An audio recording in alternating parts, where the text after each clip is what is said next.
Where do the Georgia Bulldogs sit with some of their top remaining targets in the 2026 class? That's what we're talking about in today's video. Of course, the Dogs had a massive month of June. I believe they added 16 commitments in the 2026 class, and there's still several spots available, and I think Georgia has a real chance at ending up with that #1 recruiting class, especially if they sign some of these guys that I'm about to talk about. So let's dig into it. There's a lot of spots left. And the big guy still left on Georgia's board, their top uncommitted target, guy I've been talking about for a long time. That's five-star linebacker Tyler Atkinson. This guy is truly elite, one of the best players in the country, the #1 player in Georgia. This guy's held a Georgia offer since the 8th grade. I've reported for a long time that I think he ends up in Athens, and I still feel that way today. I think Georgia leads in his recruitment. There's no timetable for a commitment. Probably end of June, early July, but it wouldn't surprise me if Tyler Atkinson woke up and said, you know what, I know where I'm going to go, and makes a commitment sooner than that. Ohio State, Texas, Clemson, Oregon, still all in the mix, but from everything I'm hearing after these official visits, I still think that Georgia is the team to beat, and I think if he made a decision today, it would be Georgia. This guy is elite. He is wanted badly. And as I've reported for a while, I think it's going to be really tough for Tyler Atkinson to look Glenn Schumann in the face and say, no thanks, I'm going to go leave the state to play for another defensive coordinator, even though you've got 3 buckets of award winners on your resume, and you're pumping them out like nobody else in college football. So at the end of the day, I think Tyler Atkinson will end up at Georgia. Could happen by the end of this month. So that's the big guy. Another guy who I think could be Georgia's next commitment is Braden Fogel. He is a 4-star tight end from Ohio, Lexington High School, 6'4", about 235 pounds. Another really good pass catcher who is physical in the run game. He is committing tomorrow, Independence Day. Georgia, LSU, Penn State, I believe, are the final 3. He took his official visit to Georgia, I believe, the weekend of June 6th, and I was told it was an eye-opening visit.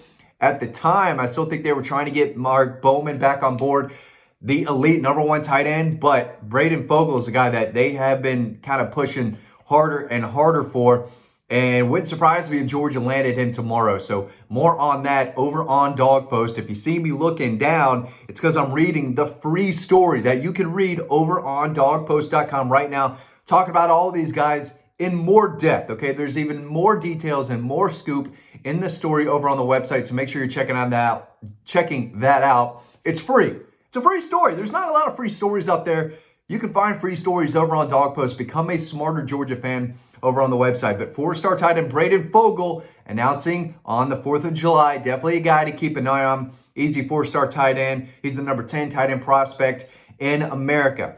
However, that doesn't mean that they are missing out on Caden Prothro, who I believe is their top guy at tight end on Todd Hartley's board. This is a guy that they've been recruiting for a long time. Can play some wide receiver and play out on the perimeter.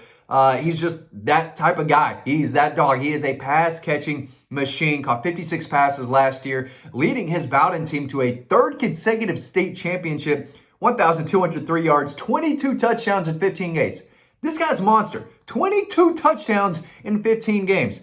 That's about as good as you're going to get from any tight end, across the country. He is a tight end, but he is a pass catcher, and he's going to do a lot of that in Athens if he decides to play there. Right now, I think Georgia leads Alabama and Texas. No, Florida and Texas, I think, are his final 3. Yeah, Georgia, Texas, and Florida. He's announcing his commitment on July 12th. Now I know what you're saying. They've got Lincoln Keys on board. Matt, you're saying they're going to land this Braden Fogel kid on Independence Day. And then there's Caden Prothro. Are they really going to sign 3 tight ends? Yeah, but these aren't your traditional tight ends too. I mean, they're signing several guys who can play out wide if they need to. So in an offense that plays a lot of tight ends, and you're bringing in guys with a skill set who could, play some wide receiver too and line up in different, areas of the offense. These aren't your traditional tight ends who are going to be lining up, beside the tackle every single time. So I do think 3 is a really good number there. And they would have taken 3 even if it was Mark Bowman, right? They had Lincoln Keys on board. They landed his commitment in November. They still wanted Mark Bowman. They still wanted Caden Prothro. So 3 tight ends has still kind of been the number the whole way. So looks like Todd Hartley is going to have another A-plus recruiting class. I think Caden Prothro, the number 2 tight end in the country, is leaning Georgia's way, and he announces next Saturday. Another guy who announces next Saturday is Tyreek Green, the do-it-all player out of Buford, ranked as the number 13 safety, number 165 overall. Now, they've got 3 safeties on board already, right? Let's go over them, okay? You got 4-star Jordan Smith out of Houston County. You've got 4-star Zechariah Fort down at IMG Academy. You've got 3-star Keelan Jones out of Sprayberry. Tyreek Green is still a guy that I think the staff would love to bring on board. They offered him as a freshman at Kell High School. He's now at Buford. He picked off 5 passes last season. Also played some running back, rushed for 527 yards and 8 touchdowns while picking off passes left and right on defense. So this is a football player. This is a gamer. He's got a natural feel for the game no matter where he's lined up. He runs well. He's really grown. I thought when Georgia offered him, feels like 3 years ago now, that he was a little too small to be a Georgia guy. But he's put on muscle. He's got the size now, and he's got the instincts, the tenacity. He plays with aggression, and the guy just makes plays. And he is a really, really good football player. So I do think Georgia would love to bring him on board, even though they've got 3 safeties already. He is a dynamic, versatile defensive back who can play the nickel, he can play star, he can play both safety positions, he can cover, he can hit. Really good player, and he's announcing July 12th. And if Georgia continues to push for a commitment, I like where they sit there. A defensive lineman to keep an eye on. I know they've got 6. They've got 6 on the board already. Valdon Sohn is a guy that I can see them adding. Again, he's from Sweden. He's an international kid who came to America to try to make a living playing football, and I think he can absolutely do that. He landed in Virginia, some school up there, forget the name, but he's been making the rounds. He's taken official visits, 6'4", 320, so he's an interior defensive lineman. I think most think Florida's the team to beat right now, but he was in Athens for an official visit the weekend of June 20th. I heard it went very, very well. He's got a good relationship with Trey Scott, so I can see this kid in Athens. If he wants to jump on board, I find it hard to believe that the Georgia staff and Trey Scott are going to look at this big, quick, powerful guy who barely knows the game and says, you know what, no thanks, right? No, the Georgia staff has an ego, and they see this kid with a lot of potential, and there's no way they're going to say, no thanks, kid. They're going to bring him on and try to make the most out of him. Again, he's got size, which you can't teach, and he's got a lot of potential. He's only going to get better.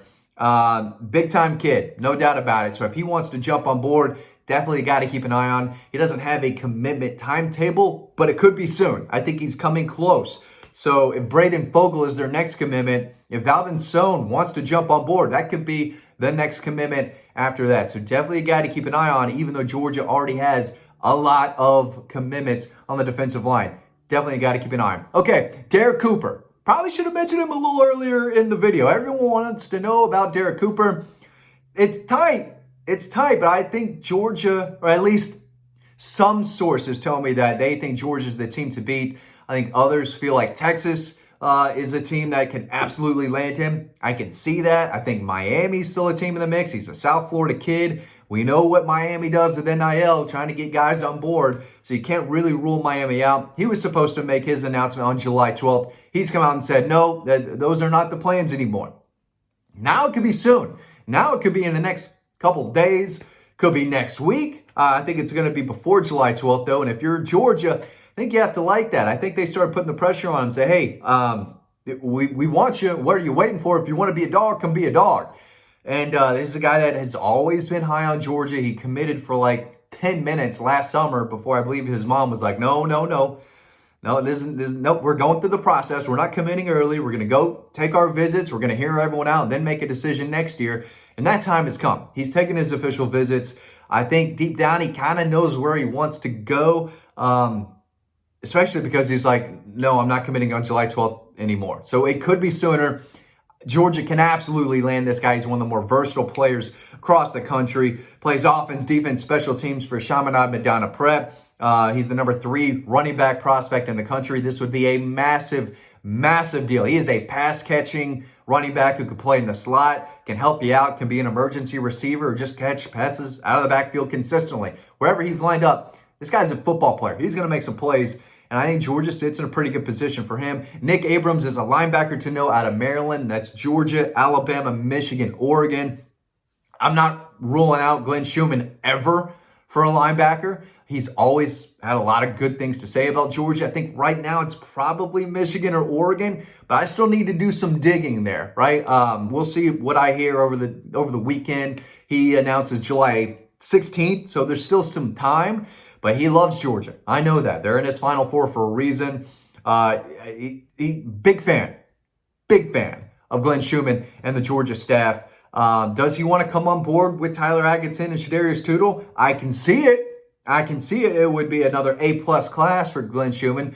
But right now, I'm just hearing a little bit more buzz with Michigan and Oregon than Georgia and Alabama. But that could change. I'll continue to monitor that. That's a four-star linebacker to keep a close eye on. So yeah, that's what I'm hearing about Georgia's top remaining targets. There's still other guys they're recruiting, and you can read more about that on Dawg Post. So really appreciate it. Hope you learned something. Read this free story over on the website for even more details and more scoop. Thanks for watching, and I'll see you over on Dawg Post.